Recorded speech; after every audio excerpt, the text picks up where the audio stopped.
I get you. I'm just, I was just wondering there's when there's going to be an end to them, as into all these numbers of people that did stupid.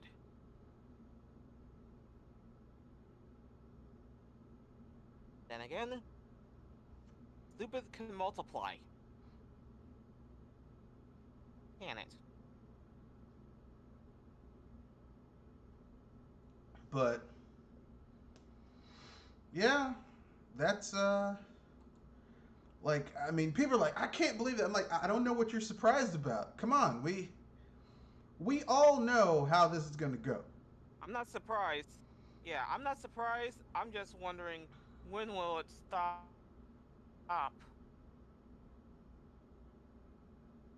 So that answer's probably gonna be a never.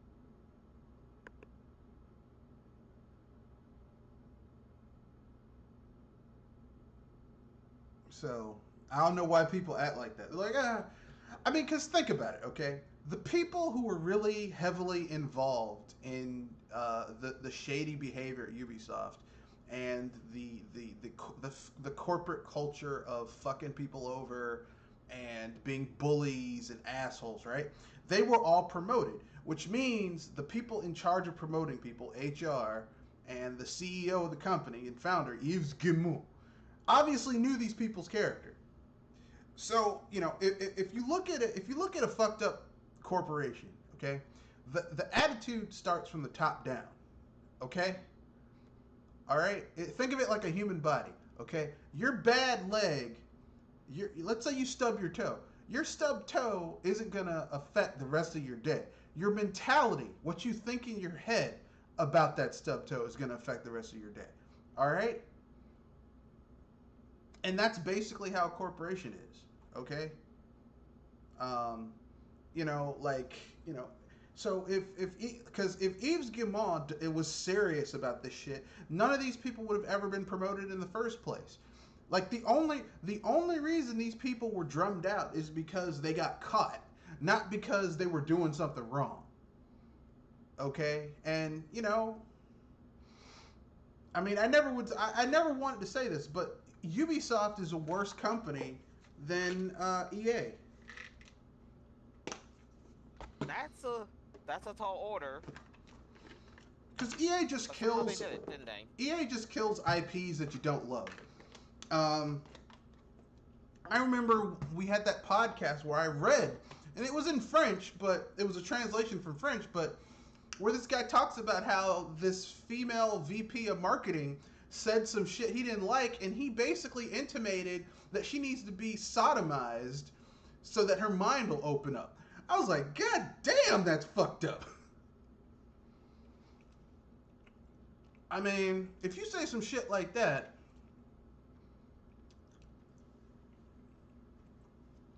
you know, and I'm pretty sure, like, what was written was too vivid to say that the person who wrote it was making it up. And if the dude said some shit like that, um, if the dude said some shit like that just because, he was angry about a VP, and this was someone who was potentially higher up on the run, like higher up on the rung than he was. So effectively, she was a higher tier than the dude who said it. So if he would say that about someone who potentially is higher up on the rung, not his direct boss, but up there, imagine what he fucking said to people who were under him or parallel to him. You know? Yeah. So people kind of grosses you out. Yeah. It's. I mean, Ubisoft is worse. It's worse. It's worse than It's worse than it's worse than fucking than EA. Somehow, or somehow it got worse than EA. Somehow. Well, EA is just terrible, like, from a gamer perspective. Like, EA does shady shit to gamers, and they work the shit out of their employees, which is bad. I'm not gonna say that's a good thing, but it's like, okay, I can understand that. They grind their people into dust. and all that type of stuff. Okay, fair enough. But then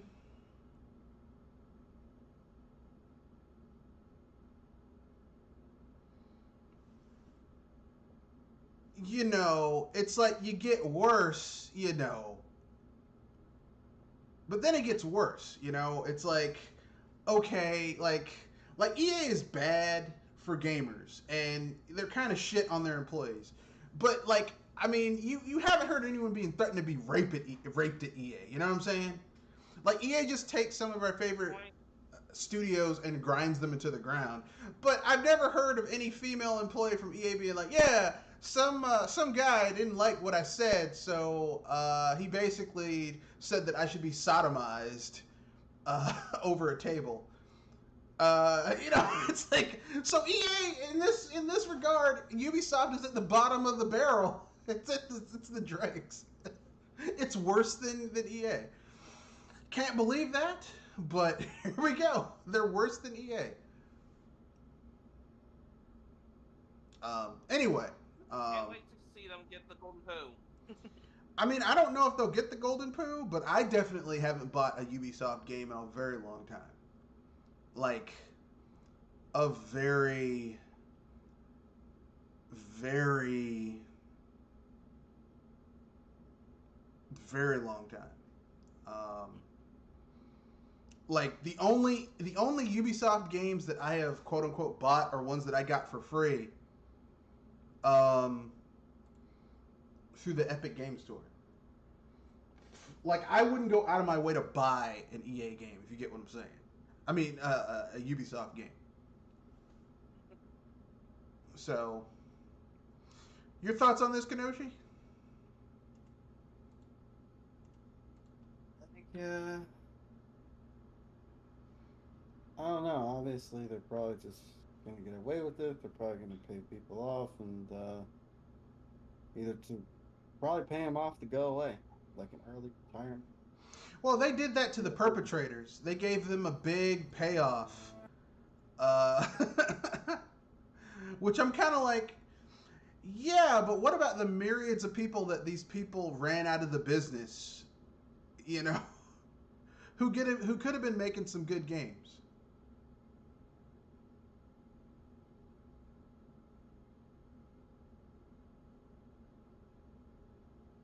But,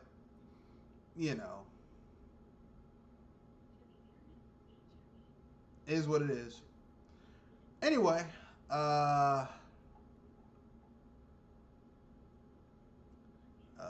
anything else you guys want to mention about it before we move on to the next topic? Nothing? All right. Next, some sad news. Naoki Yoshida, sorry, not Naoki Yoshida, the guy who created Berserk died. Kentaro Miura. And here's the thing: it's not like he was like if someone told me that Hayao Miyazaki, who's like in his 80s, died, or Akira Toriyama, who's in his 60s, died, I'd be like, eh. I mean, they're young. Well, Hayao Miyazaki's in his 80s, so I'm not surprised. In your 60s, I'm like, that's still kind of, I mean, you're not like old. But this dude was 54, and he died. And you might say, well, why? This is the dude who created Berserk. This is the guy who created personally, one of my favorite mangas of all time. That ultra-violent, hardcore, shitty. It was Game of Thrones before Game of Thrones. Yeah, it was, and I started getting into the manga this year, and I was like, man, I missed out.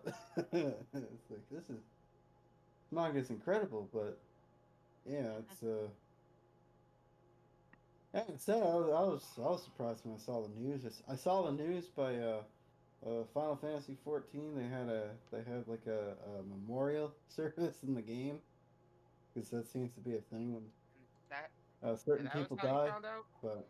Yeah, they did the same thing on when like one of the major people who were really into Elder Scrolls, like he died of cancer, and they had a burial for the guy in the game. I was like, damn, That's some hardcore shit right there. I don't know. I actually find that stuff kind of cool. Just No, I'm not just against it. I'm just saying, that's a look, you know, like the reason people play a lot of MMOs isn't so much for the gameplay, but for the community built up around the game. And when the community comes together like that, that's a beautiful thing. yeah, yeah, You know? yeah. Because a lot of people on the internet just like to fight each other, and it's kind of nice for people. I mean, it's unfortunate, but it's kind of nice for people to just come together and just, you know, in a way, mourn/celebrate somebody's life. So, yeah, yeah. I'm kind of curious if the Berserk is going to be on an eternal cliffhanger, or if they're going to find somebody or find a way to finish it. Well, here's what I think is going to happen. What I think is going to happen is if Berserk makes a lot of money, which I mean it's licensed out, so that probably makes a lot of money. What'll probably happen is that they'll probably hire some new studio or creator to take it over and keep it running. Because the same thing has happened to famous authors in the world of fiction, where someone dies and then like someone comes in and keeps on writing after they die. Like they pick up the mantle and keep it rolling. I know the son of the guy who wrote Dune. Yeah, Brian Herbert. Yeah, but Brian Herbert isn't actually writing those novels. He's taking his father's notes and giving them to someone else, and then together they kind of create their own story with the notes from Frank Herbert. Yeah, and I heard the series kind of went into weird places. It did. It went downhill. It went downhill when because Brian Herbert, like, the thing is with Dune is that Dune has a distinct story arc to it.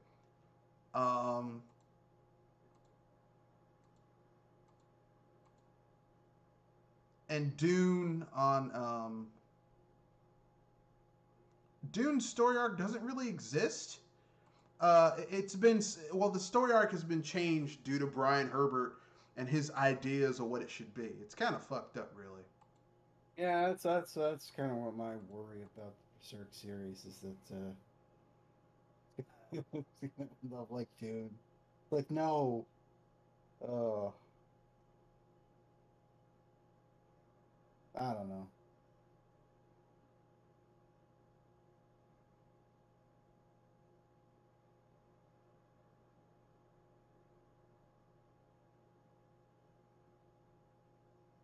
Are you guys still there? I'm still there. I was letting you go on. Oh, yeah. I was just saying that that was one of the things I thought of after I heard of him, heard that he died. Is that so I was, worried that it was going to end up like Dune, but maybe not. Maybe there's hopefully, there was some kind of plan put in place in case something like this happened. Yeah.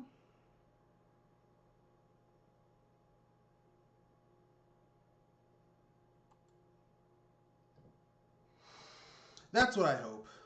Uh, you know, but, you never know. Shit like this happens all the time. You never know. Sometimes people come up and pick up the mantle and keep it rolling. Like Akira Toriyama doesn't really do Dragon Ball Z anymore. Like Dragon Ball Super, like he just comes up with the ideas and then he has his studio underneath him do everything. So, but the thing is like the studio underneath him is like kind of lazy and the artwork isn't quite as tight as it was even back in the day. But there's a guy who was inspired by Dragon Ball Z who basically, except he does this parody series about what if that centers around Yamcha, but his art style is almost a total rip of a Toriyama back in the day. So it's like you're reading alternate universe Dragon Ball Z, and it's hilarious. So I mean, it's like maybe someone, because a lot of people were inspired by this guy's artwork, and really cribbed his style. I mean, if you read any of the JoJo's Bizarre Adventure, that shit's ripping off from Berserk. Um, So, so I know there's a lot of inspiration that Berserk, for example, apparently Castlevania yeah, takes inspiration from Berserk. makes sense. It's a dark world with dudes fighting monsters and shit, so it makes sense. Alucard looks kind of like Griffith. Eh, That's his name, right? The yeah, he does look a little bit like Griffith, except he doesn't look quite as feminine as Griffith. Yeah. I mean, to Yeah. me, Alucard always looked kind of like Vampire Hunter D. Yeah. But to be fair, who's to say the guy who created Vampire Hunter D, that massive manga series, maybe he himself was influenced by uh, uh, Berserk. So who knows? But anyway, that's my opinion. Um, let's keep it moving. Anyone have anything else they want to add before we move on to the next topic? I mean, ultimately they could ultimately serenity the shit by creating some kind of anime that either endless series, like an anime series, short anime series. You mean fix it after the fact? Well, I mean, the only way they could really, here's the thing. Even despite all of the stuff, the only way that series can end is finally having Griffith and Guts fight each other out, fight it out. And I hope they don't do Devilman with this, where they basically kill each other and Griffith wins. I would like to see, because the thing is, like, Guts' entire fighting style is fighting people who are stronger, more powerful than he is, and him somehow, through sheer force of will, winning. So, and who's more powerful than Griffith in comparison to Guts is anyway? So at this point, yeah, I think that's gonna be. If they do, it's gonna wind up. You're gonna wind up having this massive battle between the two of them. Yeah, it's gonna. Yeah, that's the thing, because he's always known as the struggler, the character that has this overpowering will to live. Yeah, Like, it would be kind of a. It would be a disservice if he just dies. yeah. So, I personally would like to see that. Just like, I want it to end with Guts murdering the ever-loving shit out of Griffith, but it's got to be bloody and brutal and grotesque. To the very end, right? It's got to be bloody and brutal and grotesque because it's Berserk, and that's what Berserk's all about. It's bloody, it's brutal, it's grotesque. It's Game of Thrones before Game of Thrones. Like, if they did a Game of Thrones animated series, like anime style, like Japanese anime style, it would just be Berserk. Because that's all Berserk really is. It's Game of Thrones, except it has better characters, which is amazing because Game of Thrones, actually the books are pretty well written. The TV show, oh god.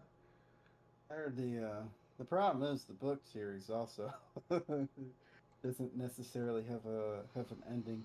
Well, there's like 7 books, and there's supposed to be 8 in the series, and George R.R. Martin just can't. He's at the point where he has to wrap everything up, and he just can't do it. Like, he can't bring himself to wrap the shit up. And I'm like, dude, first of all, if you're writing a series, okay, you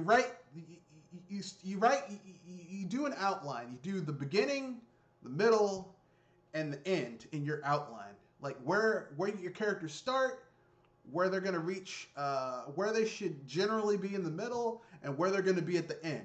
So then all you have to do is fill in the shit in the between points of their adventures and shit like that. And that's how you can build a series. But apparently George R.R. Martin doesn't write like that. So he's just kind of like, I think his characters got away from him. And he's making too much money with that fucking show. And all the options that HBO has given him. So, whatever. Yeah, I heard from people who read the series that he kind of wrote himself into a corner. Well, yeah. Well, he didn't really write himself in a corner. It's just he keeps on taking on other writing projects, and to me, it sounds like he is suffering from a severe case of writer's block. Like he doesn't know how to tie everything together, because whatever he does, he's gonna essentially be. Because I mean, basically, okay, the general gist of Game of Thrones, in according to characters, is this: Jon Stark, aka Jon Snow, aka John the Bastard, is actually the true heir of the Iron Throne. Okay, but Jon Snow doesn't want to be the king, but he has to. So basically, the eighth book should just be Jon Snow getting together whatever people he can to take on the Queen of the Dragons, who is also his aunt, which is kind of fucked up. In the TV show, they wind up banging, but I don't think in the books, I don't think they are their relationship isn't like that. So you have these these antagonistic forces, or maybe in the eighth book they'll have to join forces to take on the White Walkers. I don't know. Like this is up to George R.R. Martin to figure this shit out. But he better wrap this shit up eventually. Okay. It's like that Dave Chappelle sketch. Wrap it up. Wrap it up. Better wrap that gavel up, B. How dare you? The ending to that show made a lot of people so sad. Well, it pissed them off. It was so terrible. Well, it pissed them off. And I can't say I blame them. I mean, because people got invested in that shit. As you were supposed to do to bingeable TV shows. Which is a nice segue. Into another topic. Into another topic. What are some great bingeable TV shows that you guys are like, yeah, I can always get into this and watch it and just devour myself through it? It's toss up between Fullmetal Alchemist Brotherhood and Yu Yu Hakusho. Yeah. I remember because I had all the DVDs, and I remember a few years ago getting them, just watching the entirety of that series. Yu Yu Hakusho? Or Yeah. Full Metal? Yeah, Yu Yu Hakusho is great. Hakusho. I love that show. Because it actually doesn't do that pretentious anime thing where it's like, okay, you could wrap this shit up in the next 4 or 5 episodes. Why are you stretching it out? Yu Yu Hakusho is like, look, you get 4 seasons and that's it. Get the fuck out of my face. I like that. Yeah. It doesn't sit there and just keep you hanging. You know. And then overstay its welcome, which I think it's the problem with a lot of animes. It's especially mainstream animes, they overstay their welcome.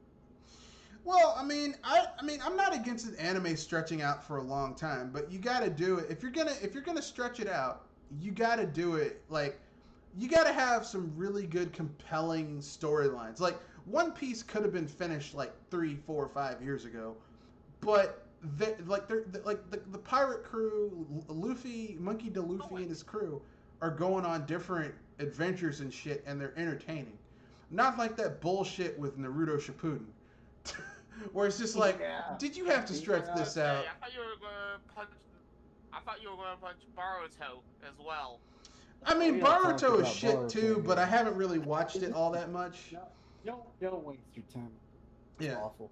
I mean, to be fair, everyone knows that the best Naruto series is the original and the first half of Shippuden. And then it just goes to shit. And Boruto's not even worth thinking about. If I were anyone, I would say, just as it pertains to Shippuden, just watch until the end of the pain fight, and then just don't worry about it. Yeah, because basically, like, the writer didn't know how to wrap shit up. He didn't have a clue. He had written himself into a corner because he made a protagonist who was too strong. So he had to basically Deus Ex Machina his ending, which is, and then it fell into the tropes of shonen anime, which is you have these fucking detestable anti-heroes or villains, but they get redemption because of the power of friendship, which is lazy. With how, I mean, with how the story was set up, as in how the back of the story was set up, it feels terrible. Look, I'm just gonna say it right now, okay? That bullshit with Naruto and Sasuke, where we're the reincarnation of so and so and so and so, and blah blah blah. I'm like, come on, man, what? Why you got to do this? Like, because the whole point of the original of Shippuden, the whole point of the original Naruto was the whole point of the original Naruto was that being a ninja was about making sacrifices, like that. Like, if you're a ninja, you're not going to have a happy life, but you take the slings and the arrows so that the people in your village can have peace and safety. That was the entire goddamn point of being a ninja. And instead of fucking dealing with that shit, they rested the series on the power of friendship. Man, fuck you. I'm sorry. And You know. after a BS battle, no less. Well, this Deus Ex Machina battle where they pull abilities and powers out of their ass because the dude had to figure out a way to get it to reach its. I mean, it was just such a bad finish for that fucking series. Bad writing to a series, right? Well, I mean, like I said, Naruto, the first Naruto series is pretty good. Mm-hmm.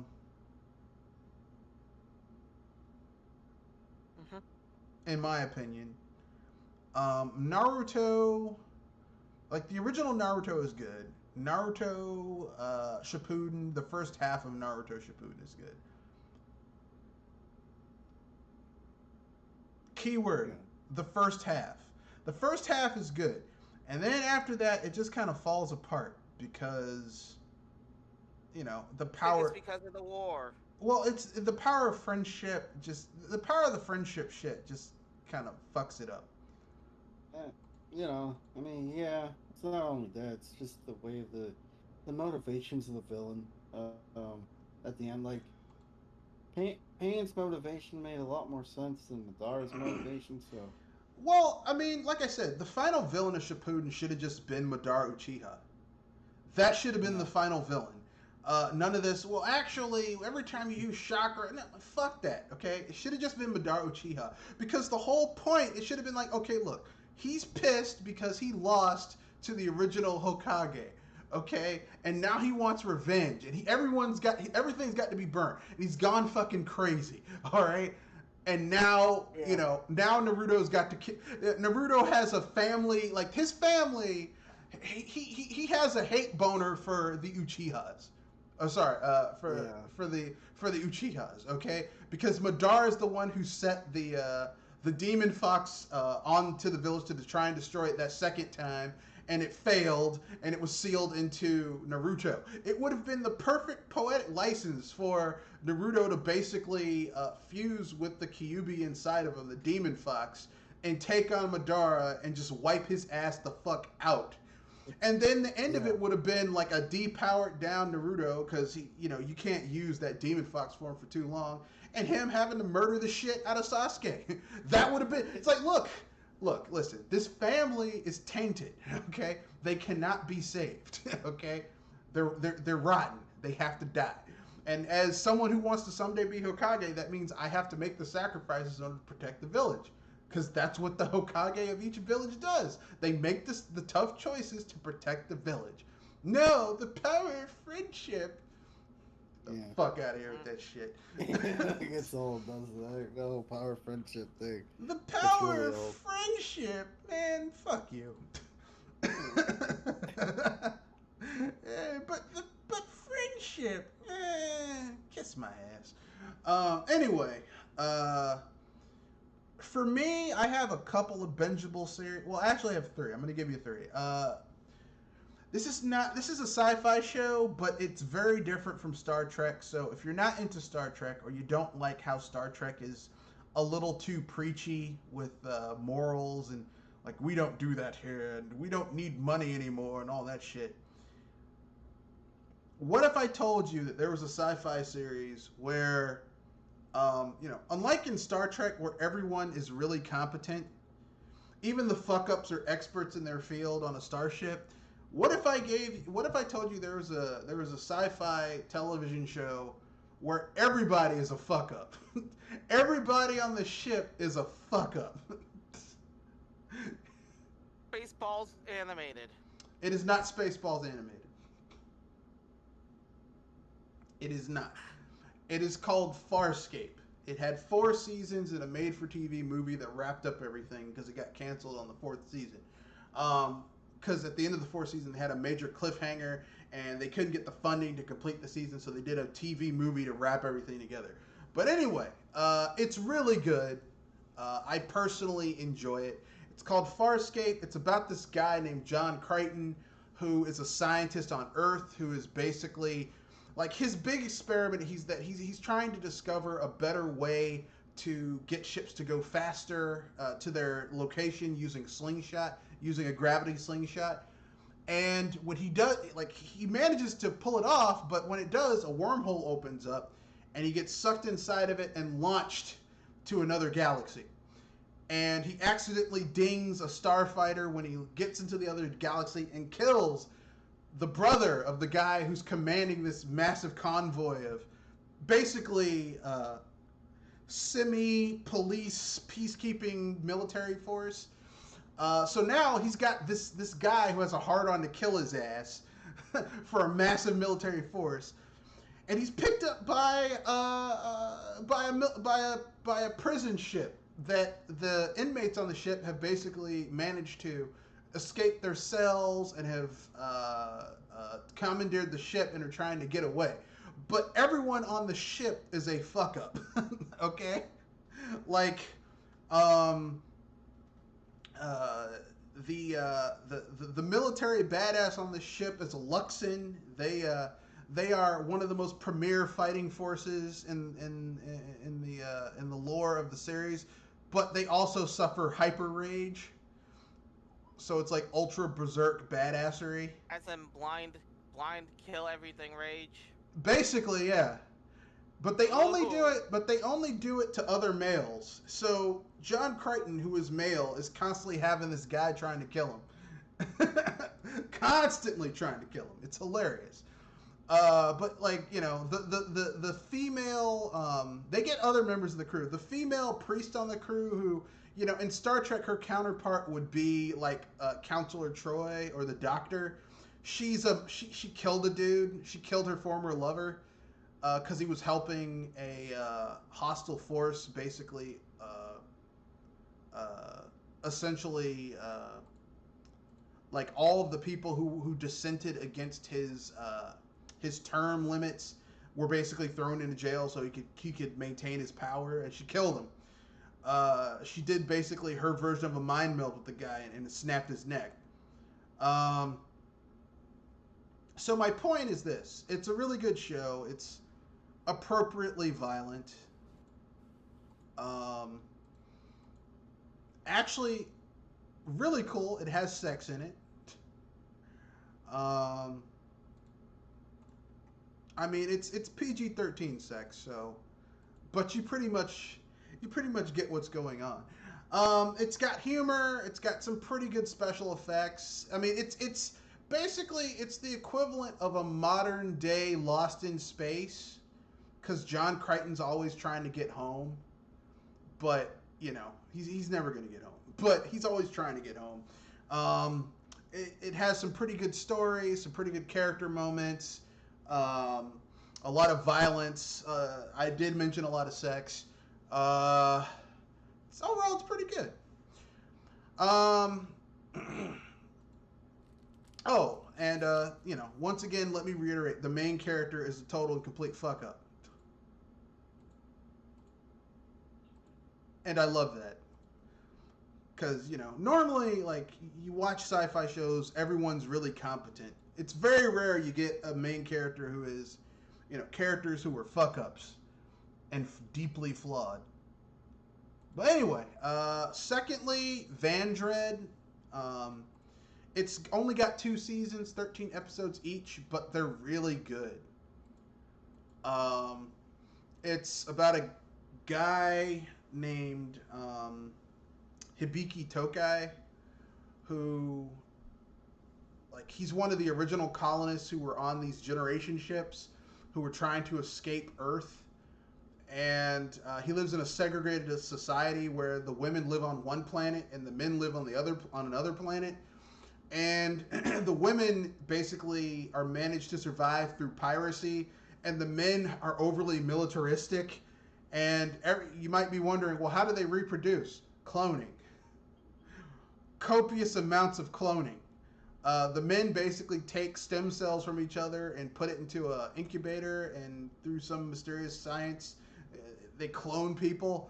And the women basically take a cell from their partner and put it into their ovum, and that's it's a form of cloning. So like the hilarious thing is that the men on their planet, on the planet where Hibiki is from, are deathly afraid of women. They're like, women will eat your insides. They're evil. They're monsters. And the women buy into it because basically they're pirates and fear helps them get what they need. So Hibiki winds up he's one of the original colonists who woke up early. He's supposed to wake up way later, but he woke up early. He winds up commandeering a military vehicle that he worked on because he works in a factory, and he winds up getting captured by the female pirates, and an adventure ensues where they accidentally hyper jump like very far away from their home planets, and having to get back after discovering that there's this massive force that's going around wiping out other civilizations and other colonies of human beings, and harvesting their organs and shit. What show is this? Vandred. Oh, okay. It's based on a manga. I've read like the first 3 or 4 chapters of it. The only way I've seen the whole thing. Oh yeah, I think I've seen a trailer for that somewhere. I mean, personally, I like it because I like the sense of humor.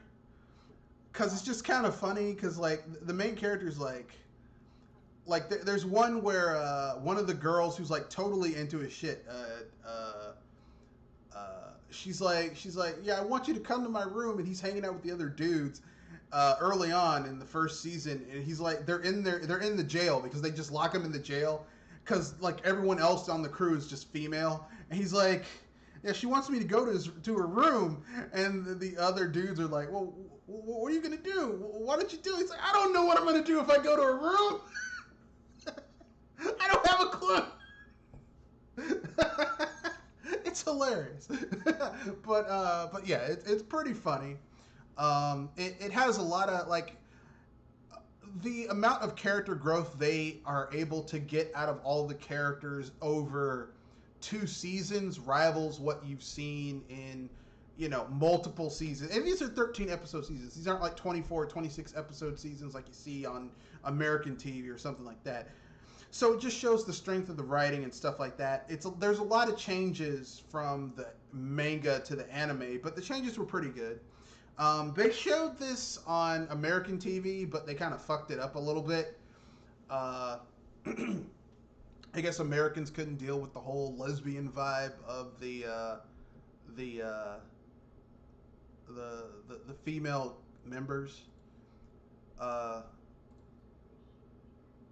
So it's just one of those weird things. Anyway, if you ever get a chance to watch Vandred, it's very good. My third is Castlevania, the animated series, all 4 seasons. It's really good. Watch it if you get a chance. The first season's not that good. Most people.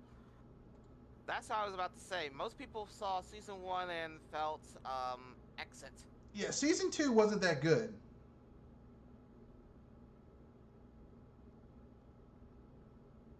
Season 2 wasn't that good. Season 3, Season 2 or Season 1 wasn't that good. Season 2, Season 3, Season 4. Season 4 is great. Astonishingly good.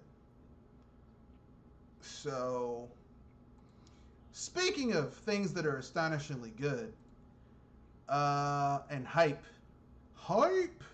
let's talk about our next topic, which is video games that you were hyped for that didn't meet the mark. Boy, that's a small list for me. I've got like 3 of them, but I'll let you go first. Go ahead. Super Smash Brothers. Oh no, go ahead. No, go ahead. Who wants to go first? I'll go Yoshi, you first. can go first. All right. Super Smash Brothers Wii U. That was one. Super Smash Brothers 4. Yeah. I can agree. Let's see. So Super Mario Odyssey didn't have the same, didn't have the same impact as say Super Mario Galaxy.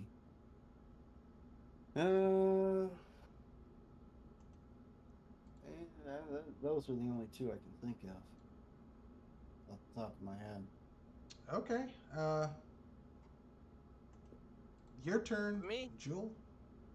For me, it would be honestly. This is probably gonna weird somebody out. Super Paper Mario and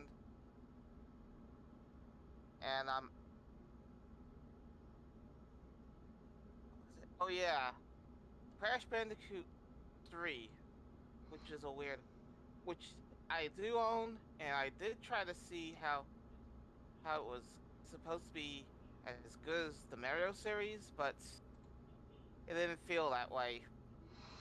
Well, with the first game, Super Paper Mario, I can understand because that game felt like a bait and switch. Because the gameplay, like I said, the story of that game is really dark, like astonishingly dark for a Paper Mario game. But the gameplay is so overly simplistic that it kind of takes away from what a Paper Mario game should be. Like, it's not as simplistic as it went, because they went worse with the game after that with Sticker Star. Oh, Sticker Star. But I get what you're saying. Agreeable. What? Agreeable. You know, if you were like, man, Super Paper Mario, there's no way they can go more dumbed down than this fucking gameplay. Shit. It's like the director of Sticker Star's like, hold my beer.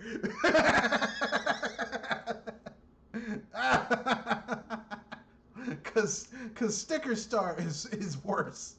So much worse. But yeah, I get that. So I'm going to tell you the 3 most... the 3 hyped games that just made me go, man, this is overhyped and it doesn't live up to it. Smash 4, mostly because, like, the gameplay in that game was great, but man, that single player was dog shit. Oh, it was so bad. It was so bad. I get to laugh at you for this. Sorry, Red. It was so bad. Oh, Jesus. You're a joke with this. That single player was so bad on Smash 4 for the Wii U.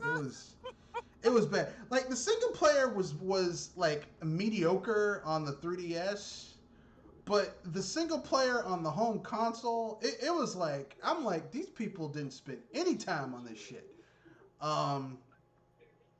Like, how the fuck do you make a single player that's worse than the single player they had back on the N64? Go play Smash 4 on the Wii U. You'll see. But yeah, it's terrible. It is a steaming pile of dog shit. Which is amazing because the rest of that game is solid. The multiplayer is pretty good. I mean, if you can get over all the fucking microtransactions and DLCs, that's acceptable. But Jesus, that single player, ugh. like a good 50% of the game is just fucking trash. and, and that's not cool. That's not cool. 25% at best. No, because I mean, 25 because if anything, it's still a solid game. typically, It has it typic, has great controls. Jewel, It doesn't give you the. It doesn't give you the. Jewel, we're not arguing this, okay? This is how I felt about Oh, it. This is how I felt about it. It's you it's overhyped games that didn't live up to the hype. Okay? overhyped. So for me, you know, despite all of the hype and all of the announcements and the new characters and shit, Uh-huh. it just didn't live up to it. Yeah. You're stretching. You're stretching farther than Armstrong, buddy. No, Tell you now. it's subjective. It's what your opinion is, and that's my opinion. I'm sticking with it. Second game that I felt was overhyped and didn't live up to the hype. Final Fantasy VII. Now, to be fair, when I played this game, I played it on PC, not on the PS1. And I know that the PC port of Final Fantasy VII is fucking terrible. In hindsight, Yes, it is true. the PC port of Final Fantasy VII is a steaming pile of dog shit. But okay, someone's TV is way too damn loud. Kenoshi. But but the thing is that you know, like I'm not against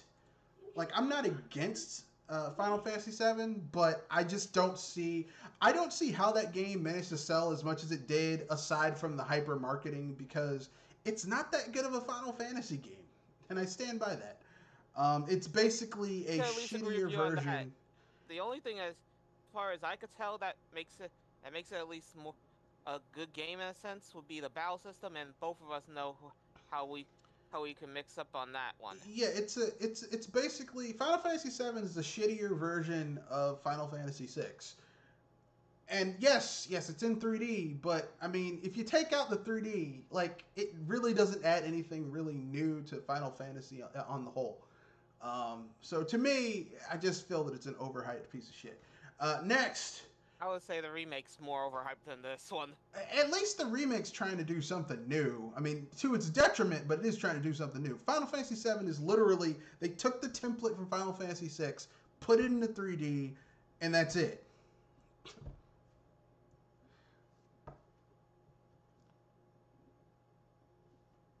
It's unimpressive. And the third overhyped game that I bought because I was hyped up about it is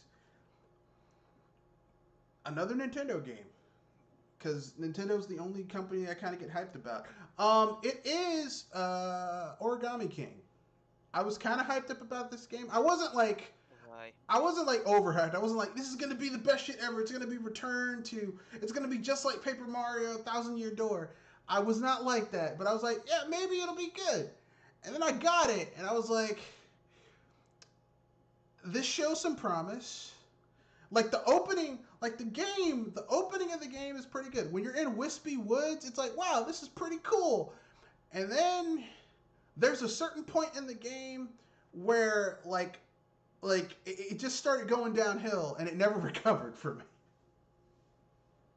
There's a point in the game where everything just starts going downhill and I'm like, fuck this game. And for me, the point that basically destroyed my soul in that game is when you go into the desert. There's a point where you go into the desert where you have to go on a side quest to go to a boat to get something for for your partner. And I'm just like, oh, fuck you. And that was the moment where it's like, you know, I'm done. I hate played that game to beat it, so you know, when I talk shit about it, people would be like, yo, you didn't play it. No, I played it and beat it. 100%ed it. Don't like that game. But yeah, overhyped. So with that being said, those are my 3 overhyped games. Kenoshi went with his. I guess we can go to our next topic.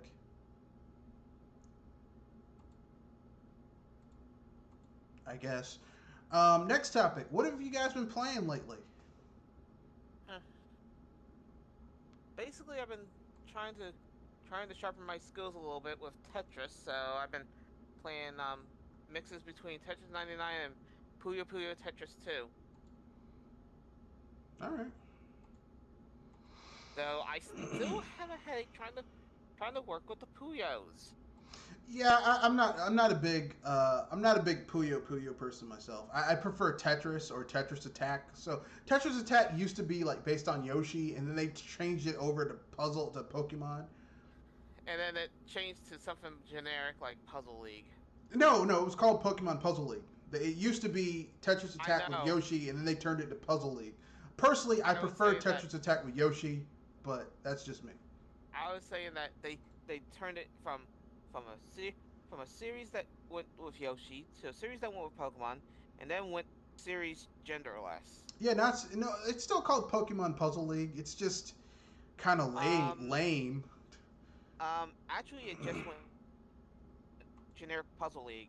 Oh, really? The Pokemon Yeah. company didn't want to put their name on it anymore? Like, you can't use our name anymore, Yeah. goddammit. Okay, alright. Shit. All right. Yeah, if you look it up, you'll see that it went generic. Oh, well. I mean, I haven't played it in years. Like, I personally, my The favorite... I was gonna say the latest iteration of it is for the DS actually, at least as far as I know. Well, then that's a long time. That's like 2 generations ago. 2.5, actually. No, my favorite Pokemon game, my favorite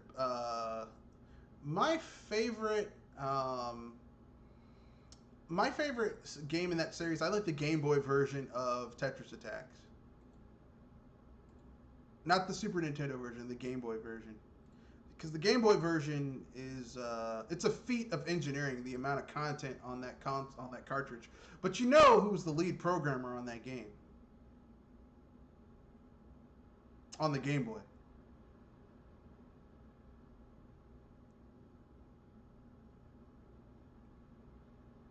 It's a question. Do you know who was the lead programmer on that game on the Game Boy?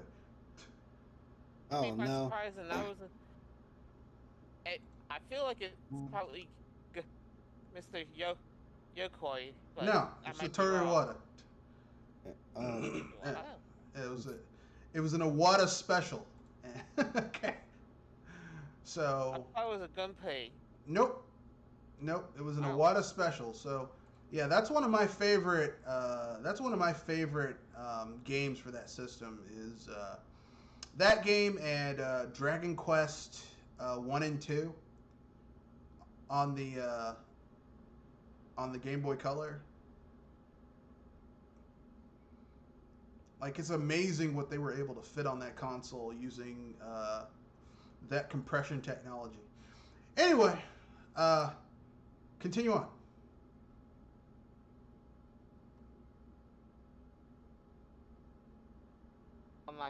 I said mine. All right. Oh, I'll Kenoshi? go. I just been playing through Nino Kuni. Yeah, I use a trainer to speed some of the stuff up, like the experience in the gold game. Yeah, I did too. Yeah. I don't feel bad about it. No, I'm like, I don't feel like... I used the stealth option because I got tired of monsters running away from me because I was so much higher level than them. And I'm like, man, I got to capture this type of monster to get these things, so I'll do that. And it's worth it. I don't feel bad about it. yeah.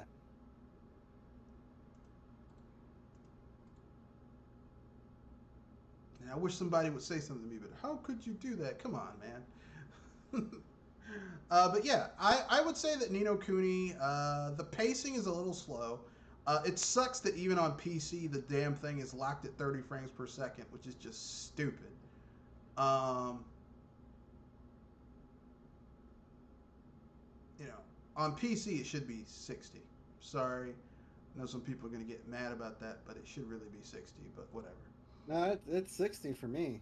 Really? You have to go into the you have to go into the options and set your TV screen. Or maybe it seems like that. Maybe it just seems 30 to me because I'm probably playing higher. I'm probably most of the time on all the other games I own, I'm playing at like 120. So everything below that seems slow. In gaming. If I'm like watching something, it's not that bad. But in gaming, it's like, why is this shit moving so slow? Oh well. Yeah, because I'm playing at like 143.9. I'm playing at 144 hertz. All right. But anyway, I could probably download a patch to fix that. But anyway, yeah, it's pretty good. I've been enjoying it. I'm glad the game. I'm glad the game came on PC. I don't mind owning it on PC. I got it on sale for a really good price, so I can't get mad about it. I've been playing the shit out of it. I recently bought a copy of or I rebought a copy of Saints Row the Third Remastered for like $10. Because if you already own it, you could basically get it for a really, really fucking reduced price on PC, which is what I did. And it's pretty good. I really like it. I mean, it's basically the same shit that was on the Epic Game Store, but for some reason, like a lot of the games that I have on the Epic Game Store just run really poorly. You might need to check what Epic is doing to your system. Well, I know what it is. The thing is, the Epic Game Store, like a lot of the games that I have on the Epic Game Store, I have a separate SD drive for those things. But because it's not on the main drive where my OS is, it's like basically, it's bottlenecking. Because my motherboard is old. If I want to upgrade it, I'm just going to have to get a new motherboard. But I'm not going to fucking get a new motherboard and take everything out, put everything back in. I don't feel like doing that. So if I'm going to upgrade the motherboard, I'm just going to build a new PC. It's one of those things. But anyway,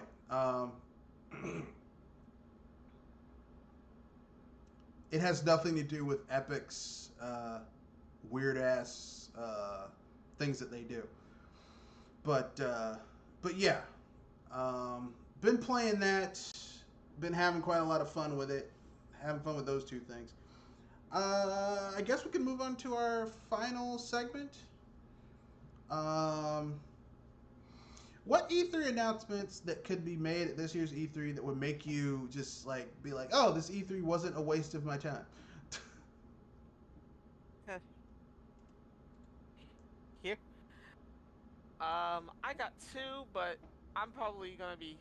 It's probably for what they deny rather than what they announce. But all right. One will be that there is no such thing as a Switch Pro coming. That would be one of the things that make me laugh my rear end off. The second, that would be, yeah. Seeing a new game, basically seeing what they probably do with a new game, like seeing how they do Metroid 4, or at least seeing some previews. You mean Metroid 4 or Metroid Prime 4?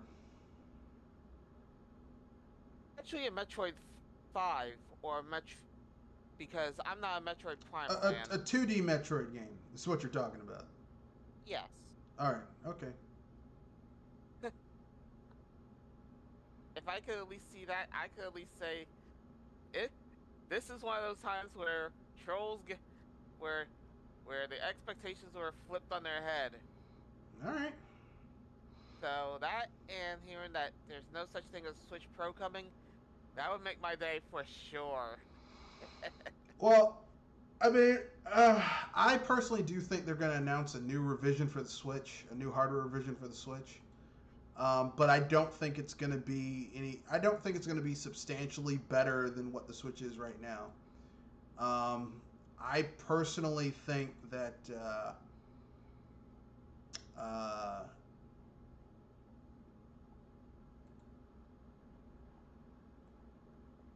I think they will announce a new hardware revision for the Switch, but it's going to be basically just like a Switch with a more modern CPU, and that's it. Like the people who are thinking.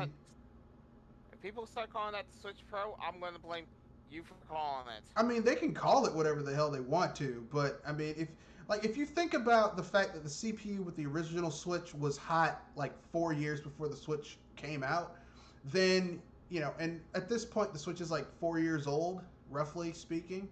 So I mean, you'll get something that was hot the year the Switch came out. So it's still going to be obsolete and old as fuck anyway, which is what I think is going to be what you're going to get from a quote-unquote Switch Pro. Because, like, here's the thing. Nintendo loves building their hardware with obsolete technology and old shit because it's cheaper. And Nintendo is a cheap-ass company.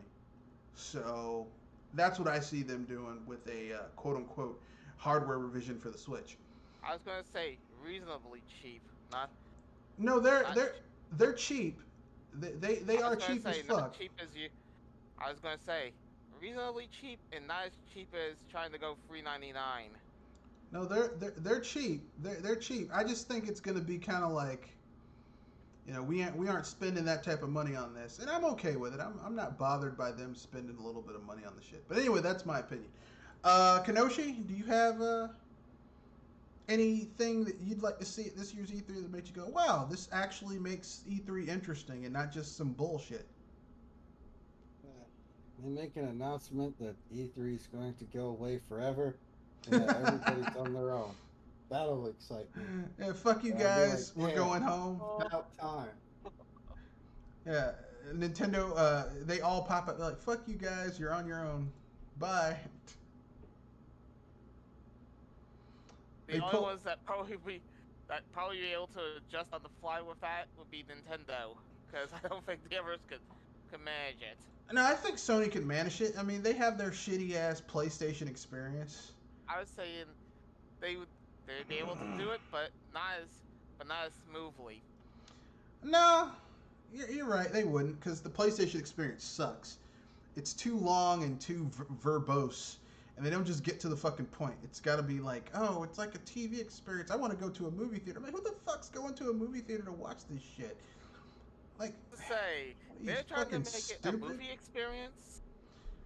Like, I don't want to watch video game trailers while I'm at a movie theater. Like, the first time I saw that shit, I was like, what the fuck is this shit?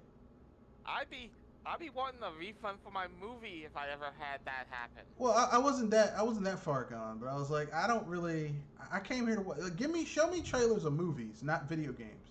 Because last time I checked, movies are cheaper to experience than video games. All right. Anyway. Yeah. Anything else, Kenoshi, or is that just it? You're like, dude comes out and says, "Fuck you guys, E3 is over. I'm out." Yeah, that's pretty much it. Yeah, that'd be like, yeah, E3 wasn't a waste of time this year. All right. Okay, I have. Okay, I have 5 announcements that would make my day. All right, at E3. None of which include "fuck this, we're going home" that Kenoshi had going on. Yeah. That would have been just silly. But if anything, I at least mine's more reasonable. Here are mine. Number 1, I would like to see Nintendo say, "Hey, we're making a new Wario game, 2D, 3D. I don't care as long as it's not WarioWare."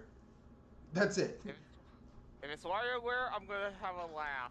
If it's WarioWare, I'm not buying the shit anyway, so I don't give a shit. Number 2, I would like to see from Konami, if they announce, "Hey, we're making a new Goemon game," I'd be okay with it. I like Mystical Ninja starring Goemon, so more Goemon's always a good thing. Number 3, I would like to hear from Sega. They're releasing more Persona games on PC. Because the only reason I got a PS4 was to play Persona 4. And while I'm enjoying Persona 4, it's not nearly as much fun as I could play it on PC, where I could have a trainer to speed up how I'm walking around, and where if I get stuck, I can literally Control Alt Tab and open up a new window and go to GameFAQs or whatever and look up where I have to go, what I have to do immediately on the fly, like that. instead of having to stop the game and then like go over here and do something. Uh, so that's a Sega prediction. That's number 4. Number 5. I would like to see, and this is just wishful thinking. It probably won't happen. I would like to see Capcom announce a new Breath of Fire. Okay, I just really want a new Breath of The Fire. last disaster of a Breath of Fire game. Well, I mean, they released a mobile game, Breath of Fire game, but like I was saying after that last disaster of a Breath of Fire game. a real legitimate Breath of Fire game. I would love that. And not Breath of Fire quarter, I think. Yeah, but that's not the last Breath of Fire game. The last one was a mobile game they released.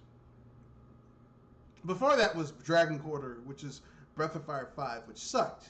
But, I mean, we all know Breath of Fire 5 sucked. Breath of Fire 5 sucked so bad it killed the franchise.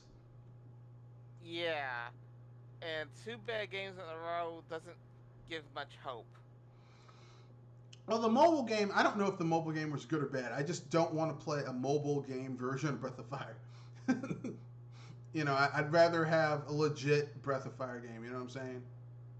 Okay. But that's just me. Those are my 5 announcements. Let's get to A-hole of the week and then wrap things up, all right? All right. Or did you have something you wanted to add to the your things that make your day at E3 announcements? I was about to say, wasn't that 4? No, that was 5. Number 1 was Wario. Number 2 was I want to say a new Goemon game. Number 3 was Sega. Number 4 was you're right, that was 4. I guess I got to get to 5.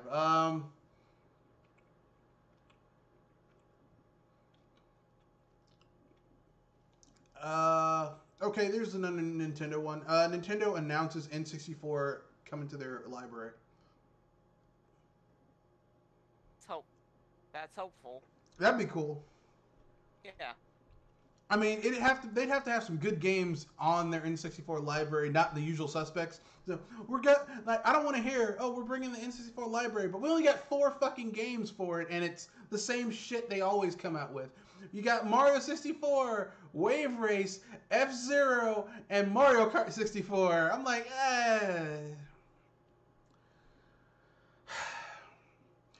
Like, the N64 didn't have a huge library, but there's some good games on there. I'm gonna say, the 64 got a shafted library, you mean? No, it didn't have a huge library, but there are, like, in almost every category of game. First-person shooter, vertical shooter, third-person shooter, action-adventure game, racing, kart racers, wrestling games. In almost every category except RPGs, the N64 has some good games there. Except RPGs.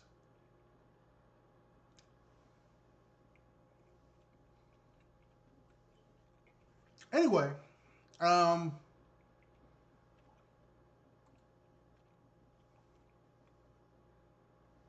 we go.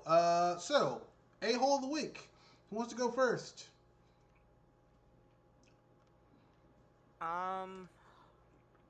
Oh, come on.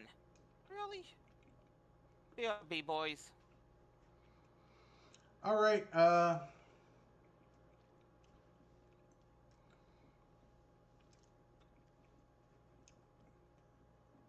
Kanoshi, do you have an A-hole of the week you want to nominate?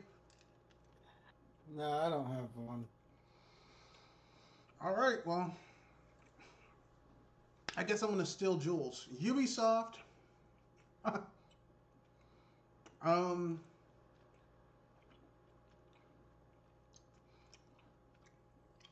for basically continuously protecting, promoting, and sheltering abusers.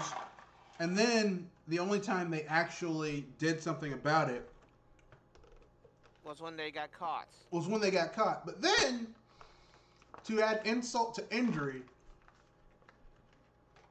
a year after that, and they have done nothing to fix it. Nothing. Like nothing has changed. They're still playing games and him and Han slow walking everything. So for that, I'm nominating Ubisoft as the a-hole of the week. Same here. And so, and I was about to say that, but I had one of those telemarketers. Mm. Sorry about that. Yeah, I hate those people. Kanoshi, so do you want to vote now on who's going to be a-hole of the week? Ubisoft is the only one here, so I guess cast your vote, yay or nay. Yay. Yay. Jewel, yay. Okay. I think it's gonna be unanimous. There we go, Yay. unanimous. Ubisoft is the a-hole of the week. It's kind of like Pimp of the Year, but not nearly as prestigious. So there you go, folks. A-hole of the week this week is Ubisoft, due to their inaction with their folks who did all that shady shit. So there you go, folks.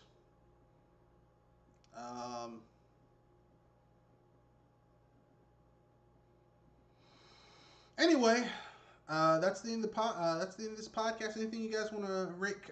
Anything you guys want to pimp out, talk about, talk some shit about, mention?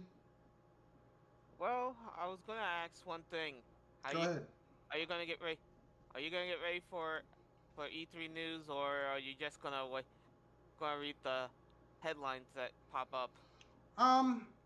I'll watch Nintendo stuff.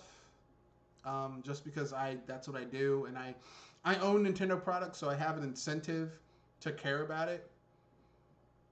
And I'll probably watch shit from.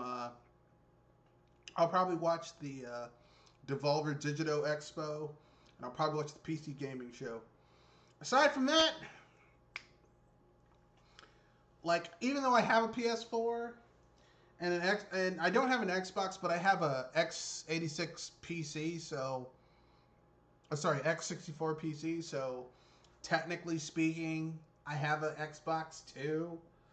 I have a gaming PC, so I technically have an Xbox, but I mean, everything coming to the PC is most of the shit coming to the Xbox is also coming to PC. So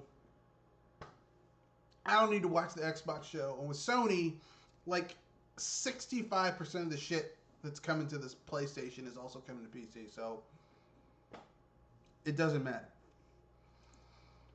Anyway, that's all I'm doing.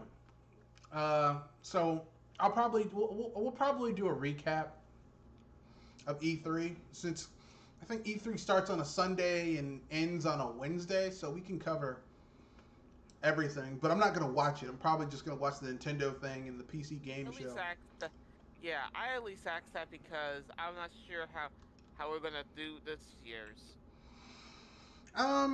Well, typically it was multiple days, but I think this year is just going to be all online. So we'll just watch whatever the hell we want to watch and comment on it. And we don't watch it, we're like, I didn't watch that shit. Well, if anything, we'll always have the highlights. I mean, I guess. Anyway, that's the end of this podcast. Rate, comment, share, subscribe. Anything you guys want to pimp out? I'm alright, thank you. But if anything, we'll be back. We'll be back next week. That's right. Well, I do have some stuff I want to pimp out. I am working on a review for Wrath of Man, starring Jason Statham, Jeffrey Donovan, Clint Eastwood's son, whose name escapes me, Pete Eastwood, I think. So that's going to be fun. And then spoiler. Josh Hartnett. Yeah, it's not gonna be spoiler free.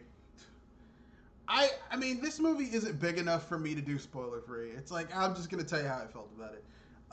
It's the latest Guy Ritchie film. I went to go see it in a movie theater. I liked it, but you'll have to watch the review. But I'm working on a review for that. I'm also gonna do a game review for Jedi Fallen Order. I'm working on that. It's just I got a lot of shit I've been trying to juggle, but this week I'm gonna have a block of time where I can just start indulge. Well, start recording. I already have the scripts. I already have like, written down what I want to say, and I have the scoring, and I have my general outlines of the ideas I want to say. But I have to put it all together and record. Plus, I have to capture game footage, which is the motherfucker, because you have to go and you have to capture footage. Then you have to edit the footage and cut it down to what you want to show that fits the segment that you're putting in it, that type of thing. Anyway, so look forward to that. That'll be coming up later on next week. So with that being said, this is the podcast. Rate, comment, share, subscribe. I will also be giving next week my first impressions of Biomutant. Look forward to that. That'll be coming out either the 25th or 26th. Yeah, I'll probably pick that game up too. Looks pretty good. Yeah, well, I mean, it's been in development for like 6-7 years at this point. Yeah. It's been in development for a long time. And they've had a lot of time to polish that shit up. So, you know, I'm okay with that. Anyway, that's the end of the podcast. Rate, comment, share, subscribe. Peace. Good night. Saucefully. That's right.